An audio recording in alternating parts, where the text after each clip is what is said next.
चल थोड़ा सा इधर करो। अब स्टार्ट कर दिए, कर भी दिए। चलो जी, बिस्मिल्लाहिर्रहमानिर्रहीम, लेट्स स्टार्ट। हम फेडरल एक्साइज एक्ट को जी पढ़ रहे हैं।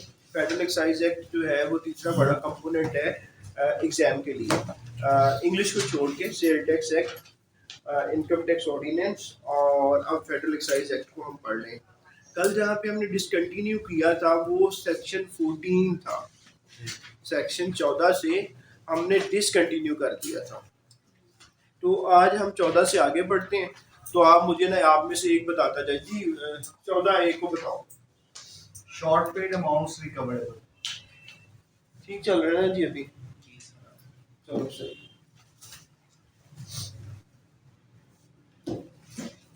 Section 14A short paid amounts short paid amounts amount recoverable.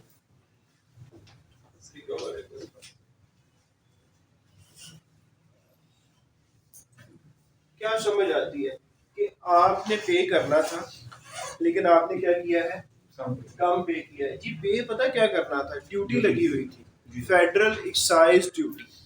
Federal excise duty लगी हुई थी, उसको पे करना था। फॉर एग्जांपल 1 लाख पे करना था। अगर आपने 1 लाख से कुछ भी कम किया पे, तो क्या कहा जाएगा, शॉर्ट पे। ये वही शॉर्ट है कि अगर आपने पैंट पहननी है और पैंट आप पूरी पैंट के बजाय थोड़ा सा ऊंचे वाला पहन लेते हैं निक्कर, तो कहते शॉर्ट पहना हुआ है।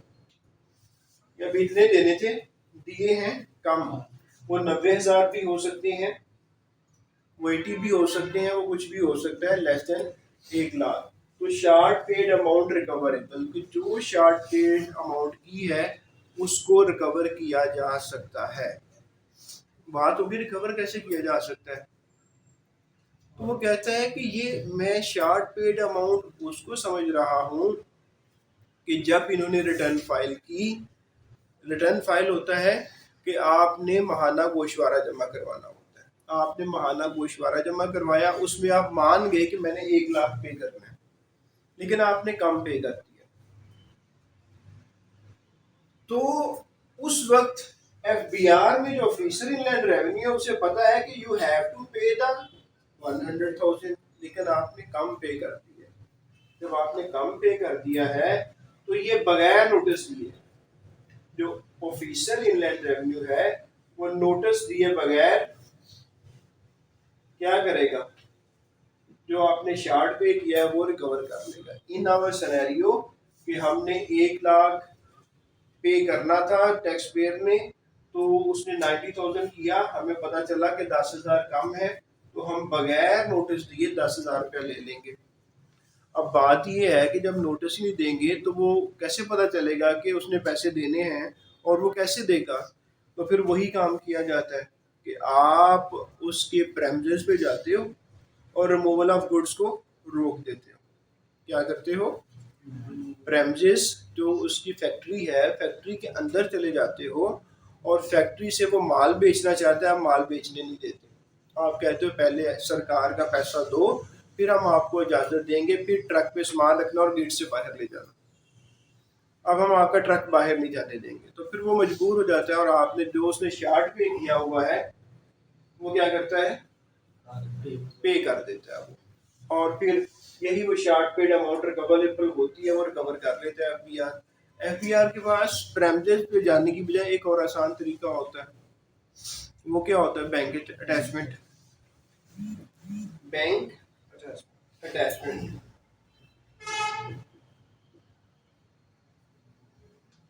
यहाँ पे एक वो ने उसने रिमूवल ऑफ गुड्स किया था कि रिमूवल ऑफ गुड्स को स्टॉप कर दिया था। अब यहाँ पे ये हो रहा है कि बैंक अटैचमेंट, के बैंक जो अकाउंट है उसको अटैच कर दिया जाता है और उसके थ्रू क्या किया जाता है, अपनी रिकवरी कर ली जाती है जो पैसे लेने थे। ये तो हो गया, आपने जो शॉर्ट पेड अमाउंट थी उसको रिकवर कर लिया। तो पेपर में किस तरह आएगा कि शॉर्ट पेड अमाउंट रिकवरेबल है बगैर नोटिस के, आप कहोगे true. Short paid amount under section 14A is recoverable without notice, तो आप कहोगे ट्रू है। और वो कहता है कि शॉर्ट पेड अमाउंट को रिकवर करने के लिए आप क्या कर सकते हो, तो आप कहोगे स्टॉप कर सकते हो किसका, रिमूवल ऑफ गुड्स का, या आप कर सकते हो अटैचमेंट ऑफ बैंक अकाउंट। ये दो तरीकों से आप रिकवर कर सकते हैं। इवन के आपने उसने जो शॉर्ट पे किया हुआ है वो भी ले सकते हो, और शॉर्ट पे के ऊपर जो डिफॉल्ट बनता है, जो डिफॉल्ट सरचार्ज बनता है, एफडी का सेक्शन 8 है, उस वो पैसा भी आप ले सकते हो, वो पैसा भी आप इकट्ठा कर सकते हो। अच्छा, ये क्वेश्चन बन गए। तो अब तक फिर क्वेश्चन बन गए कि नोटिस के बगैर सही, और staff, removal of goods, bank attachment, default से चार्ज में ले जाओगे। अब होता ये है कि ये ऑफेंस है ना कि आपने इतने जमा करवाने थे, आपने नहीं करवाए, आपने शॉर्ट पे कर दिया, क्या ये ऑफेंस है? ऑफेंस है। फिर आप पे ऑफेंस की आप पे क्या लगती है, पेनल्टी लगती है। तो अगर ऑफिसर इनलैंड रेवेन्यू पेनल्टी लगाना चाहता है तो ये पेनल्टी बगैर नोटिस के हो सकती है? पेनल्टी लगाने के लिए नोटिस देना पड़ेगा।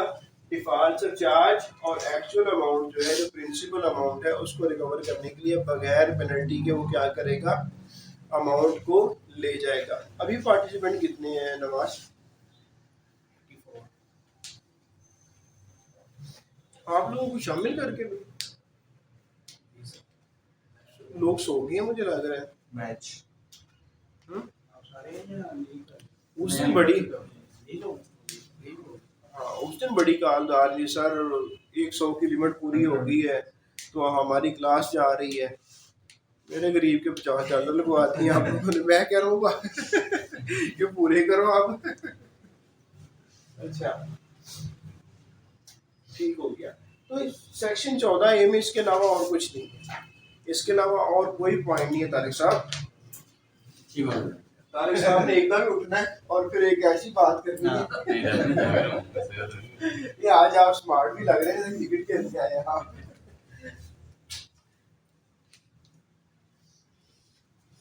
नहीं तारिक साहब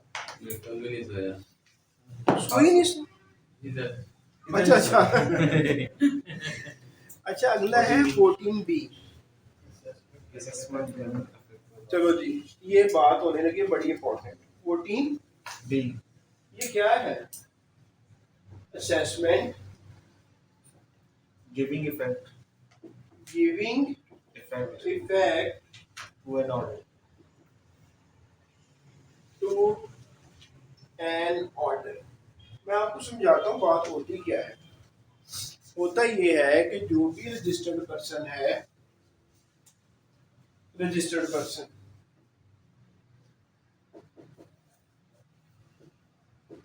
वो क्या करता है, रजिस्टर्ड फंड अपने गुशवारे जमा करवाता है। गुशवारे जमा होते हैं और वो गुशवारे जमा करवाते हुए कहते हैं मेरा टैक्स 1 लाख था, मैं पे कर रहा हूँ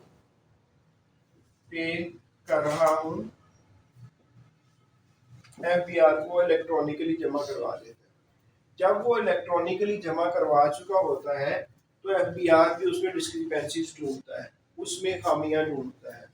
ऐसी ऑडिट वगैरह होता है ना, तो खामियां ढूंढता है। खामियां ढूंढी तो पता चला कि इसका ये नहीं बनता, तो फिर जो ऑफिसर इनलैंड रेवेन्यू है वो इसको शोकाज नोटिस करता है और कहता है कि तुम्हारे ये खामियां हैं, मैं तुम्हें 10 लाख टैक्स लगाने लगा हूँ। ये भागा भागा आता है और अपनी एक्सप्लेनेशन देता है, या भागा भागा नहीं आता है, अपनी एक्सप्लेनेशन नहीं देता, तो 1-2 रिमाइंडर देता है ये ऑफिसर और फिर आर्डर पास कर देता है। आर्डर पास हो गया इस बंदे के खिलाफ, चलो आज रिकॉर्डिंग ऑन है, तो आर्डर पास हो गया इस बंदे के खिलाफ कि तुम 10 लाख रुपया जमा करवाओ। ये बंदा एग्रीव्ड होता है, कहता है कि मेरा नहीं बनता, तो ये कमिश्नर इनलैंड रेवेन्यू अपील के पास चला जाता है। वहां पे जाके अग्रीव्ड होने की वजह से कि ऑफिसर इनलैंड रेवेन्यू ने जो फैसला दिया मैं उससे मुतमईन नहीं हूँ, I am not satisfied with the decision of the commissioner with the officer inland revenue. Commissioner inland revenue जो उसकी उम्मीद को मान लेता है और फिर समझो मान लो कि सूरत हाल में एक नया ऑर्डर देता है, वो ऑर्डर दे देता है जो रजिस्टर्ड पर्सन है इसके हक में। ये सेक्शन डील कर रहा है assessment giving effect to an order.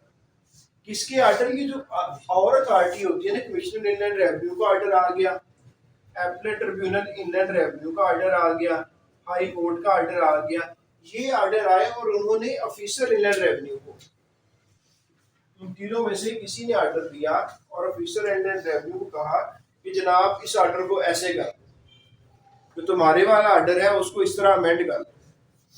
तो फिर क्या करेगा, फिर ये मोहतरम जो ऑफिसर इनलैंड रेवेन्यू है ये वाला असेसमेंट ऑर्डर पास करेंगे और इफेक्ट देंगे कि ये इन तीनों ने जो कहा है। ये सेक्शन इसके बारे में। ठीक है, मैं रिपीट कर देता हूँ। नॉर्मली होता है कि रजिस्टर्ड पर्सन गोशवारे जमा करवाता है, गोशवारे जमा करवा के वो गोशवारों के साथ टैक्स पे करता है, जिसको रिटर्न हम कहते हैं ना, रिटर्न जमा करवाता है। टैक्स एफबीआर के पास चली जाती है इलेक्ट्रॉनिकली। एफबीआर उसमें डिस्क्रिपेंसीज ढूंढता है, खामियां ढूंढता है। खामियां ढूंढने के बाद उस बंदे को बताता है कि तुमने पैसे कम जमा करवाए हैं, तुम्हारा टैक्स ये नहीं बनता था, सॉरी ये नहीं बनता था, ये वाला बन रहा है।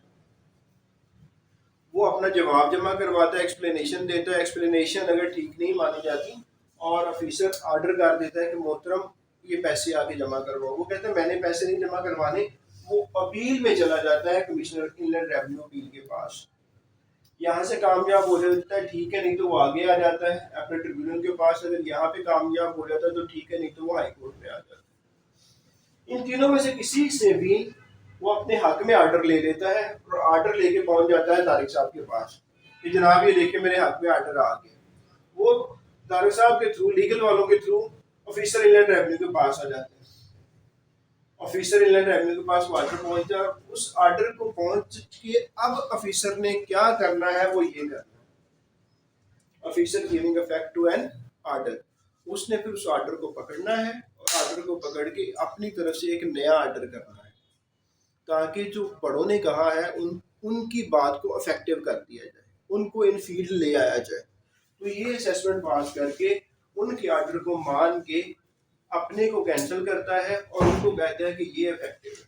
ये है सारी बात, ये है टोटली जो बात है। ठीक है, अब पेपर में क्या आना है?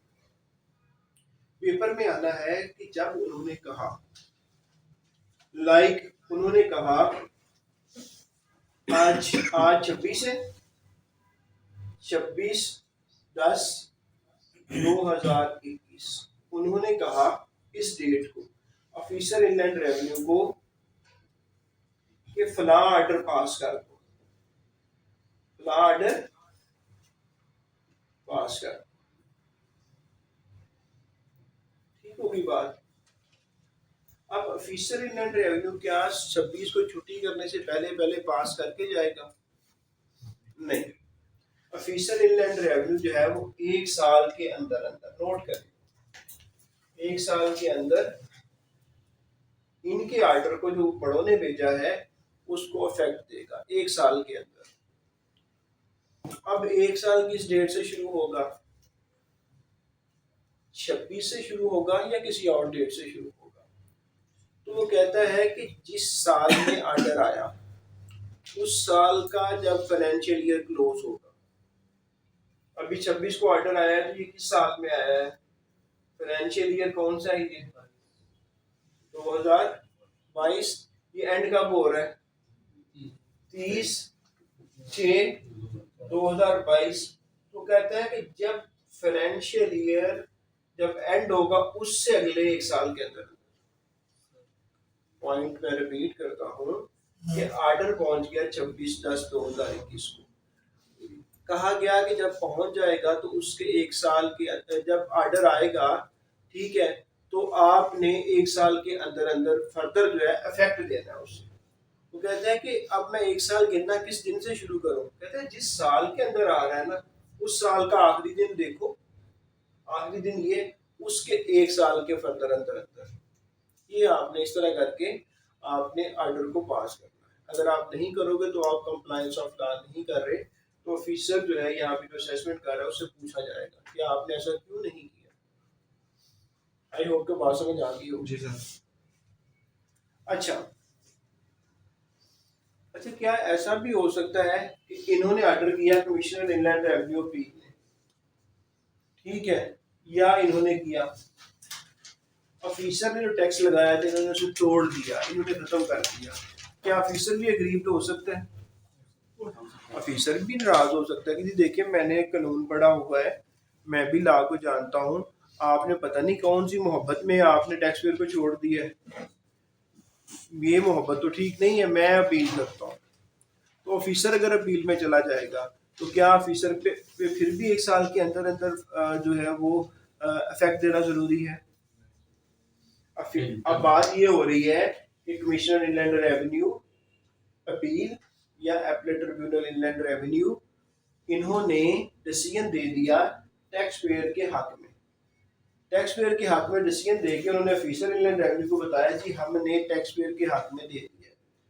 ऑफिसर के पास आता है, वो पढ़ता है, वो कहता है यार ये तो टोटली जस्टिस नहीं हो रहा, लॉ पे तो बात हो ही नहीं रही, ये तो कोई अंडर द टेबल काम चल गया है, या फिर उनको लॉ की समझ ही नहीं आई कमिश्नर अपील साहब। तो वो कहता है कि अच्छा मैं अब अपील करता हूँ, मैं कमिश्नर अपील के आर्डर के खिलाफ जाता हूँ, ठीक है, अगर वो खिलाफ चला जाता है तो क्या फिर भी उसको 1 साल के अंदर अंदर इफेक्ट देना उस पर लाजम है? फिर लाजम नहीं है, फिर उसको जरूरत नहीं है कि वो 1 साल के अंदर अंदर इफेक्ट दे। सर ये जो ऑफिसर फिर नहीं, अभी अभी चलने दें, हाँ एंड नोट करें क्वेश्चन अपना, अपना क्वेश्चन नोट करें, आज आपने मैच भी देखना है जाके। अच्छा, तो सम टाइम्स होता ये है कि ये बंदा नाराज हुआ registered percent officer inland revenue के आर्डर पे, और ये कमिश्नर इनलैंड रेवेन्यू अपील के पास गया, तो इन्होंने रिमांड बैक कर दिया कि रिमांड बैक हो जाता है कि इसको देखो यार जी मैं आपके पास वापस भेज रहा हूँ, तो वापस होके इनके पास आ गया, तो फिर दोबारा जब इनके पास आया तो फिर बात फिर वही होगी कि 1 साल के अंदर अंदर इसका फिर फैसला करेंगे, और फैसला करने के लिए 1 साल कैसे काउंट होगा, जैसे मैंने पहले बताया था। तो इस पूरे सेक्शन में 14B में इसके अलावा और कोई क्वेश्चन नहीं है, तो 3-4 मैंने बता दिए आपको, इसके अलावा और कोई इसमें पॉइंट नहीं मिलेगा आपको। अब आगे ना 14C, 14C भी इससे मिलता जुलता है। ये यार कितने हिस्से में करेगा? क्या मर्जी कर लेंगे। आंसर भी रखा है। अच्छा, अभी हम 14C पे बात करते हैं। 14C को थोड़ा सा बोलेंगे, पावर ऑफ टैक्स अथॉरिटी आप tax authority to modify orders etcetera. तो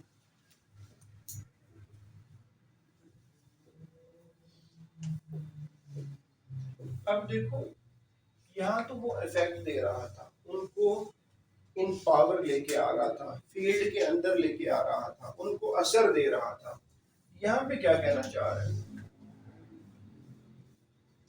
यहाँ पे कह रहा है कि पावर जो है ना टैक्स ऑफिसर की मॉडिफाई करे ऑर्डर्स। अब यहाँ पे ये है कि इसने कोई क्वेश्चन ऑफ लॉ था जो कि बड़ों ने डिसाइड किया हुआ था, जैसे एपलेट ट्रिब्यूनल इनलैंड रेवेन्यू और हाई कोर्ट, इन्होंने कोई लॉ पॉइंट डिसाइड किया हुआ है, लॉ पॉइंट का फैसला किया हुआ है, उस लॉ पॉइंट के बेस के ऊपर ऑफिसर इनलैंड रेवेन्यू ऑर्डर कर देता है अफेक्ट देने के लिए, लेकिन अफेक्ट देने के साथ साथ वो क्या करता है, वो खुद अपील में चला जाता है। क्या करता है? खुद क्या करता है? अपील में चला जाता है। अपील साल लगी रहती है, 2 साल लगी रहती है, 3 साल लगी रहती है, अपील का फैसला आता है और वो ऑफिसर इनलैंड रेवेन्यू के हाथ में आ जाता है। एफबीआर के हक में आ जाता है। अब क्या होगा? अब सिंपली होगा ये कि वो 14C को यूज करेगा और अपने ही आर्डर को जो उसने इफेक्ट दिया हुआ था उसको मॉडिफाई कर लेगा, उसको तब्दील कर लेगा। वो रजिस्टर्ड पर्सन ये नहीं कह सकता कि सर ये तो आपने ही इफेक्ट दिया हुआ है, आप इसको क्यों बदल रहे हो। वो कहेगा मैंने इफेक्ट दे दिया था, मैंने इज्जत दी थी एपलेट ट्रिब्यूनल को और हाई कोर्ट को, लेकिन हमने इज्जत देने के साथ साथ हमने क्या किया, हम आगे चले गए थे कि हमने कहा था कि हम मान रहे हैं क्वेश्चन ऑफ लॉ आपने पहले से सेटल किया हुआ है, उसको मानते हुए हम मॉडिफाई हम नया ऑर्डर इफेक्ट दे रहे हैं, लेकिन हम कहते हैं कि इसको इस तरह से देखो। तो जब कोर्ट ने हमारे एंगल से देखा तो उन्होंने कहा ठीक है एफबीआर सही कह रहा है। जब उन्होंने सही कहा तो मुझे 14C में पावर दी जा रही है कि मैं अपने ऑर्डर को, अपने ही ऑर्डर को क्या कर लूं, मॉडिफाई कर लूं। ये है 14C।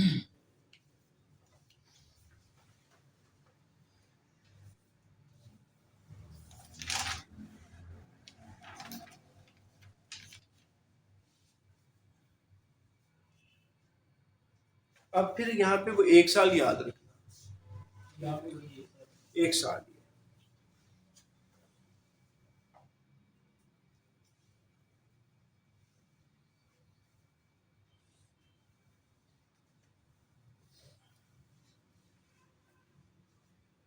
लेकिन यहाँ पे ना, यहाँ पे 1 साल इस तरह कैलकुलेट नहीं होगा।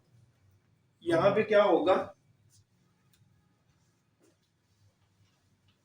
जिस दिन ऑर्डर मिला, जिस दिन ऑर्डर मिला उसके 1 साल के अंदर, बारीकी है थोड़ी सी यहाँ पे, जिस दिन ऑर्डर मिला उस जो दिन जिस फाइनेंशियल ईयर में फॉल कर रहा था वो फाइनेंशियल ईयर एंड होगा तो उससे आगे 1 साल। लेकिन यहाँ पे डायरेक्टली रिसीट ऑफ ऑर्डर के 1 साल के अंदर अंदर 1 साल के अंदर कह रहे हैं ना कि 1 साल के अंदर, यार 1 साल मीन 365 दिन। ये नहीं उसमें फाइनेंशियल ईयर नहीं काउंट होगा। नहीं, जिस दिन मिला उससे अगले 365 दिन, 1 साल।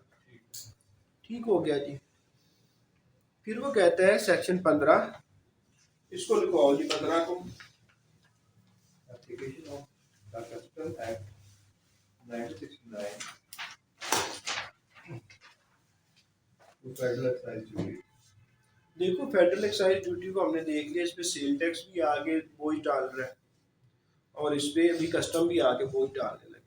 तो ये फिर कहा कि ये छोटा सा ही है फेडरल एक्साइज, कि कस्टम वाले भी कहते हैं कि जो हम कहेंगे वो इसमें चेंज कर देंगे, और सेल टैक्स वाले भी कहते हैं जो हम कहेंगे वो इसमें तब्दीलियां करने का, हमारी प्रोविजन इस पे लग जाएंगी।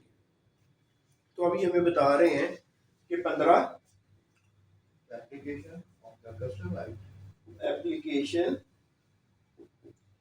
Of the custom act of the custom act 1969। ये मैं बार बार कहता हूँ कि याद कर देना कि कस्टम एक्ट 1969 का या कोई और है। पेपर में वो पूछ सकता है कि बहुत सी जगह पे लॉ के अंदर कस्टम को उसने डिस्कस किया हुआ है। तो कस्टम का एक्ट कौन सा है वो आपको पता होना चाहिए। 1962 का है, 63 का है, 64 का है या 69 का है। तो जो प्रोविजन है इसकी कस्टम एक्ट की, तो वो कहता है कि जहाँ पे ज़रूरी होगा वहाँ पे प्रोविजंस जो है कस्टम एक्ट की वो भी अप्लाई कर दी जाएंगी फेडरल एक्साइज ड्यूटी के लिए। फेडरल एक्साइज ड्यूटी को लागू करने के लिए कस्टम एक्ट की जो प्रोविजंस हैं वो भी क्या क्या की जाएंगी, अप्लाई कर दी जाएंगी। और अगर उन प्रोविजन को मॉडिफाई भी करना चाहे तो वो भी किया जाएगा और मॉडिफाई करके इनके ऊपर अप्लाई कर दिया जाएगा। और ये करने वाला कौन होगा? एफबीआर होगा। कौन चाहेगा कि वो अप्लाई कर दी जाए? तो आंसर होगा एफजी। आंसर होगा फेडरल गवर्नमेंट अगर चाहे तो कस्टम एक्ट की प्रोविजन जो है वो मनोवन उसी तरह या मॉडिफाई करके उसमें कोई चेंज ला के वो अप्लाई कर दे।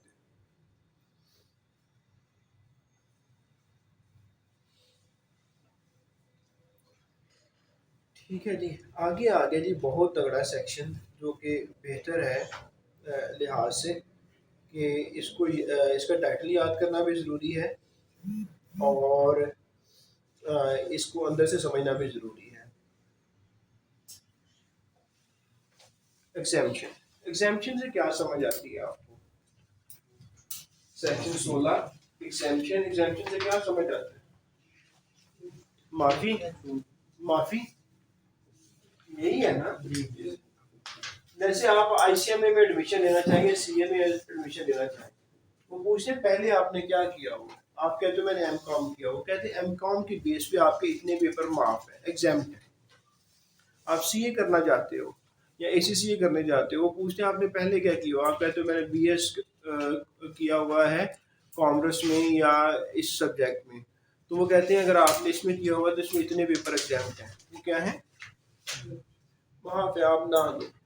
इसी तरह यहाँ पे बात हो रही है फेडरल एक्साइज ड्यूटी की, तो फेडरल एक्साइज ड्यूटी कहाँ कहाँ पे नहीं लगेगी उसकी बात है। इस बात को देखने के लिए सेक्शन 16 जो है फेडरल एक्साइज एक्ट का, वो रेलिवेंट सेक्शन है कि कहाँ कहाँ पे नहीं लगेगा, कहाँ पे ये इन्फोर्स नहीं होगी।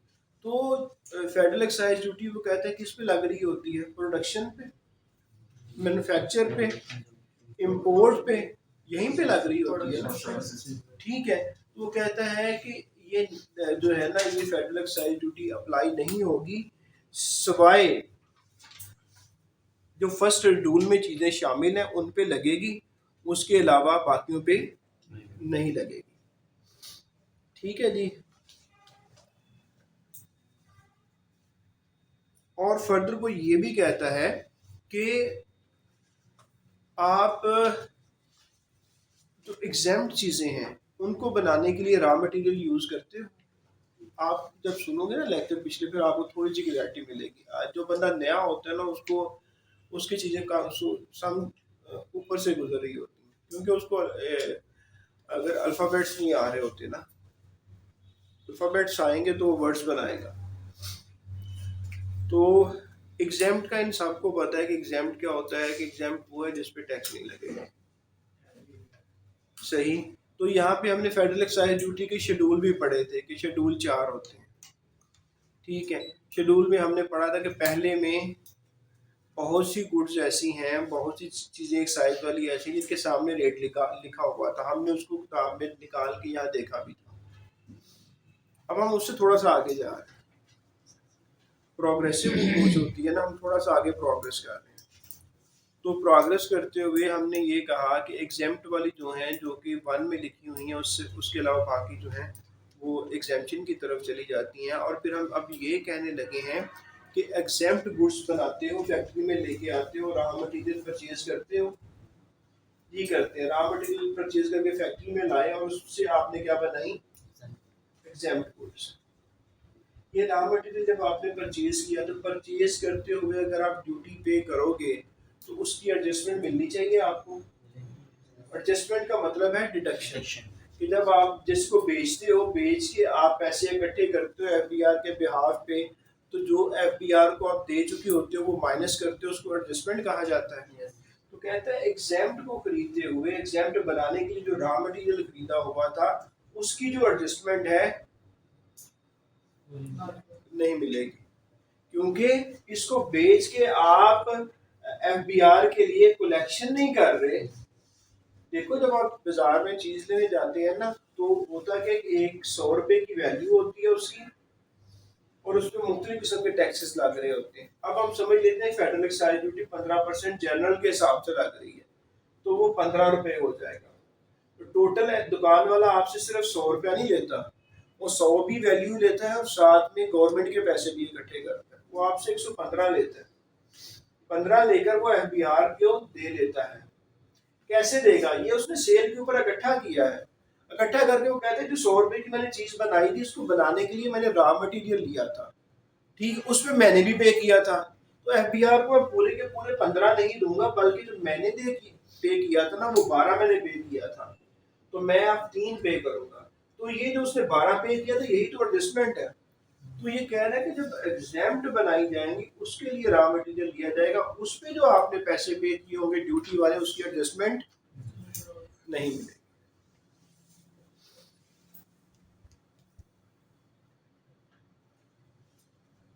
फिर वो कहता है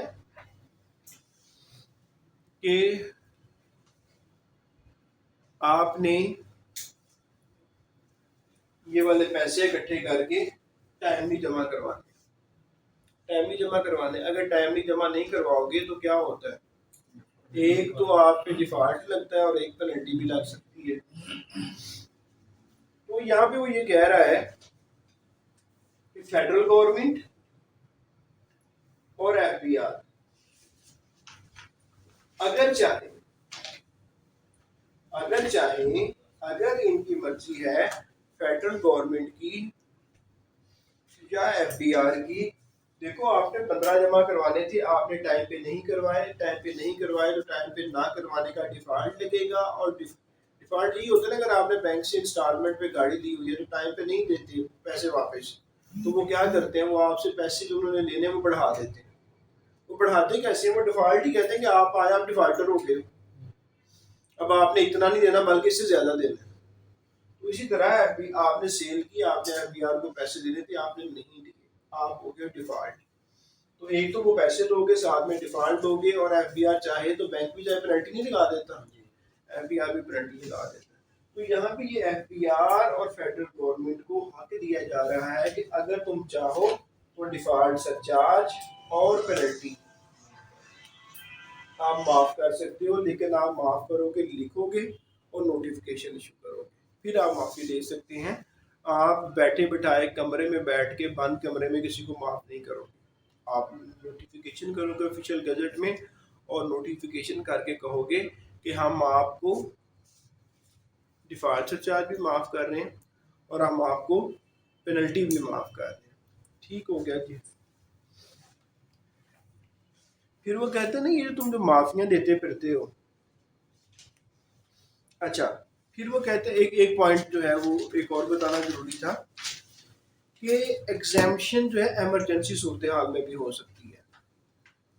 कोई नेशनल डिजास्टर हो गया, जैसे अर्थक्वेक की हम एग्जाम्पल दे देते हैं, कोविड आ गया, ये भी एक इमरजेंसी की सूरत हाल है।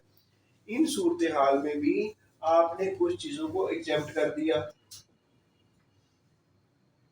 लाइक आप सिरिंज वाले जो हैं, दवाइयों वाले जो हैं, ऑक्सीजन देने वाले हैं, तो ये ज़रूरी हो गया था, ये चीज़ें ज़रूरी हो गई थी ड्यूरिंग कोविड।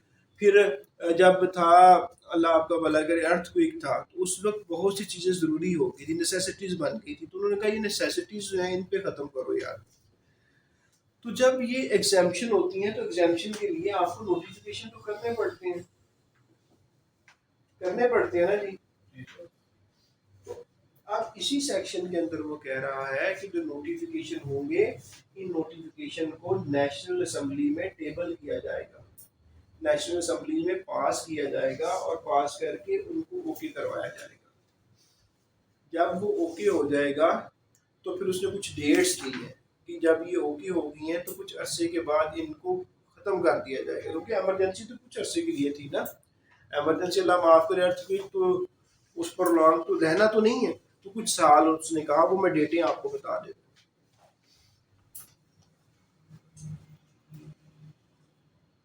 वो कहता है एनी नोटिफिकेशन इशूड 1/7/2015 या इसके बाद, अगर उसको बंद नहीं किया गया, ठीक है, अगर उसको कहता है कि अगर एक ये वाला एग्जाम्पशन का नोटिफिकेशन 1/7/2015 अगर उसको रिसाइन नहीं किया गया, अगर उसको कैंसिल नहीं किया गया, तो इस फाइनेंशियल ईयर जो है ये वाला, इसके एंड पे समझा जाएगा कि ये खत्म हो गया, ये एंड हो गया, ये इमरजेंसी जो एग्जाम्पशन दी हुई थी, इमरजेंसी वाली एग्जाम्पशन विड्रॉ कर ली गई है। और फिर एक और वो साल बताता है, कहते हैं इससे पहले जो भी रिसेंड हो चुके हैं वो तो ठीक है, जिनको कैंसिल कर दिया गया है, ठीक है, और वो अगर इनको रिसेंड नहीं किया गया तो एक डेट नोट कर लो, 13/6/2018। तो तमाम इमरजेंसी वाले नोटिफिकेशन जो है एग्जेम्प्ट किया गया था चीज़ों को, उनको कैंसिल कर दिया जाएगा, उनको ख़त्म कर दिया जाएगा। मैं इसको रिपीट कर मैं आपको मैं बताता हूँ कि हुआ क्या। एमरजेंसी पैदा होती है, एमरजेंसी पैदा क्या हो जाती है तो फेडरल गवर्नमेंट और बोर्ड एग्जाम्पशन दे देता है कि ठीक है ड्यूटी नहीं लगानी, जितने की वैल्यू है उसी पे चीज़ों को दिए जाओ। जब नोटिफिकेशन हो जाते हैं तो नोटिफिकेशन को नेशनल असम्बली में पेश करना हो, नेशनल असम्बली में आगे तो वो वैलिड हो गए। उसने कहा यार कि ये नोटिफिकेशन तो हमने किए फॉर एमरजेंसी, तो जो एमरजेंसी के लिए हमने 1/7/2015 को या इसके बाद किए, तो जैसे ही 1/7/2015 वाला टैक्स ईयर खत्म होगा तो साथ में नोटिफिकेशन भी फौत हो जाएंगे। बात समझ आ गई? उनको भी क्या कर दिया जाएगा, एंड कर दिया जाएगा। और फिर उसने कहा कि जो 1/7/2016 वाले हैं, ये वाली तो बात खत्म हो गई। फिर उसने कहा कुछ 1/7/2016 वाले हैं, ये हम समझते हैं कि ये जब ये वाला साल खत्म हुआ था तो ये एंड हो चुके हैं, लेकिन अगर फिर भी कोई इन फील्ड है तो ये डेट नोट कर लो, इसको सारे ही जो इशू हुए थे वो सारे के सारे क्या कर देंगे, हम खत्म कर देंगे। अब जब भी वो चीज बिकेगी तो उस पर फेडरल एक्साइज ड्यूटी लगेगी।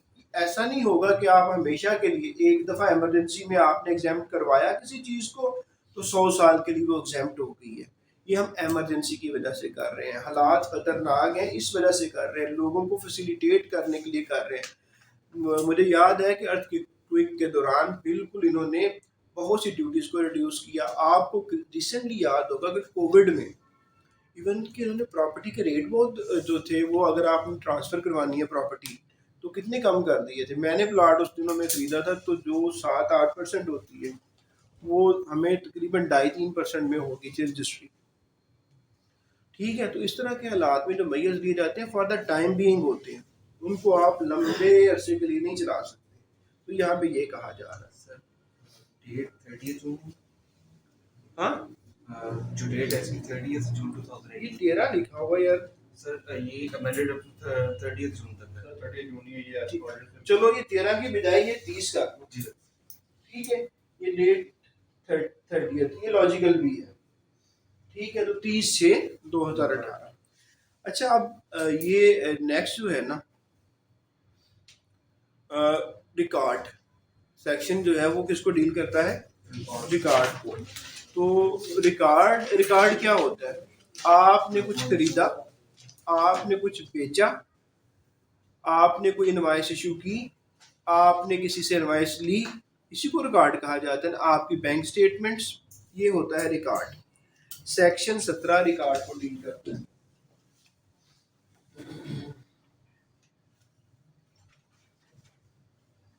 इसमें ना रिकॉर्ड की जुबान में होना चाहिए। रिकॉर्ड की लैंग्वेज कौन सी होनी चाहिए जी, सिर्फ इंग्लिश होनी चाहिए।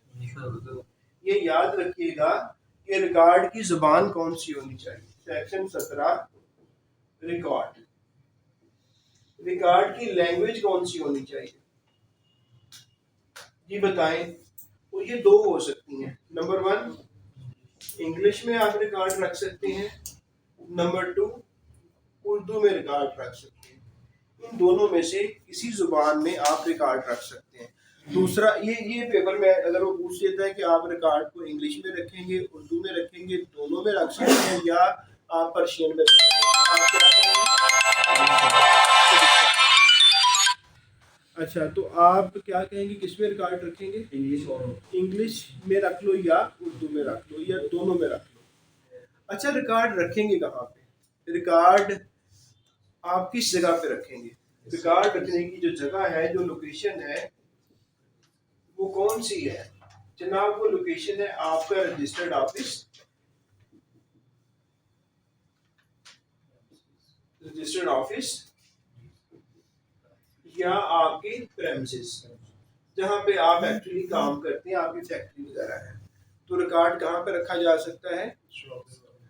अब हो जाएगा कि कितने लाइक एक इवेंट हो जाता है, एक ट्रांजैक्शन हो जाती है, उस ट्रांजैक्शन का कितने अरसे तक रिकॉर्ड महफूज रखना है,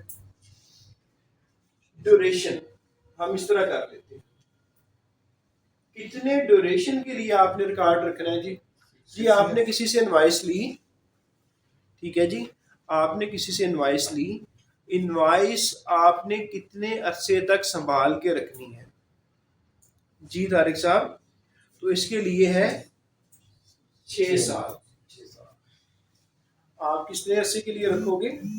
6 साल के लिए। या अगर रिकॉर्ड फॉर एग्जांपल 1 महीना है, उस महीने का या 1 साल है, उसका ऑडिट चल रहा है, उसका केस बना पड़ा है, उसकी प्रोसीडिंग्स हो रही हैं, वो कमिश्नर अपील के पास अगर पड़ा हुआ है, तो वो 6 साल गुजर गए हैं, तो आप कहोगे मुझे इसका रिकॉर्ड रखने की जरूरत नहीं है क्योंकि मुझे सेक्शन 17 कह रहा है नहीं जनाब, आप अगर 6 साल हो भी गए हैं लेकिन 1 साल की प्रोसीडिंग चल रही है, केस चल रहा है, वो अफसर उसका ऑडिट कर रहा है, तो आप उस रिकॉर्ड को तबाह नहीं करोगे जब तक फाइनल डिसीजन नहीं आ जाता। जब तक क्या नहीं हो जाता? फाइनल डिसीजन आ नहीं जाता, तब तक आप रिकॉर्ड को अपने पास रखोगे। तो यहाँ पे 2 चीजें होगी, 6 साल 6 इयर्स या फाइनल डिसीजन। अगर आप 6 साल गुजर भी चुके हैं फिर भी तब तक अपने रिकॉर्ड को रखोगे जब तक फाइनल डिसीजन नहीं आ जाता।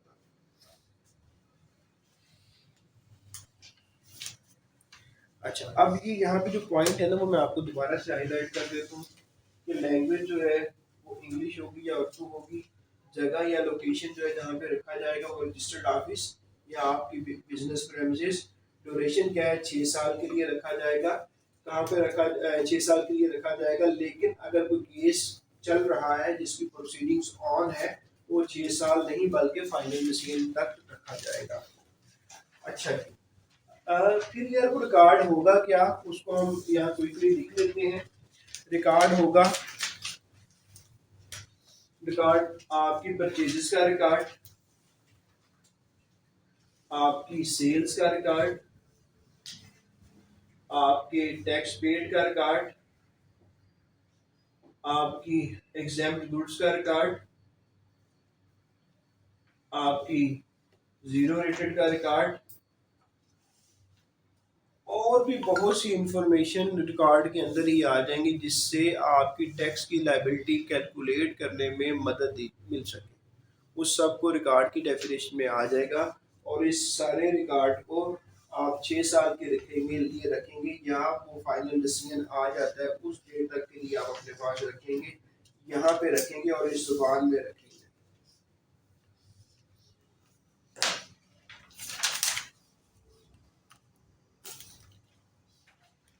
अच्छा, आगे जब आप किसी को कोई चीज़ बेचते हो तो बेचते हुए आप लोग उसे एक डॉक्यूमेंट पकड़ा देते हो। इवन कि आप बेकरी के ऊपर जाते हो तो बेकरी से आप मिल्क परचेज करते हो, तो मिल्क जब वो आपको बेकरी मालमो चले जाओ, मालमो में आप गए, मालमो वालों को आपने कहा कि मुझे 1 लीटर मिल्क दे दो, दिया उन्होंने 1 लीटर मिल्क। आप 1 लीटर मिल्क लेते हो और मिल्क लेने के बाद आप उनको पैसे देते हो, वो आपको एक छोटी सी पर्ची दे देते हैं। वो क्या होती है? इनवाइस। सेक्शन 18 इनवाइस को डील कर।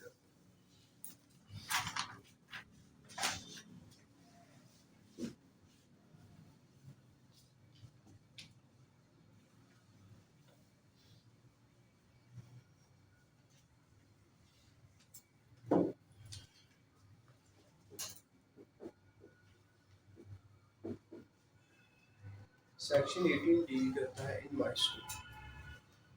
अच्छा, इनवॉइस एक ऐसा डॉक्यूमेंट है जो कि फिर प्रूफ कर रहा होता है कि कोई बाइंग एंड सेलिंग हुई है। दोबारा से कर रहे हो इसे? अच्छा, कर दूं दोबारा से? हाँ हाँ,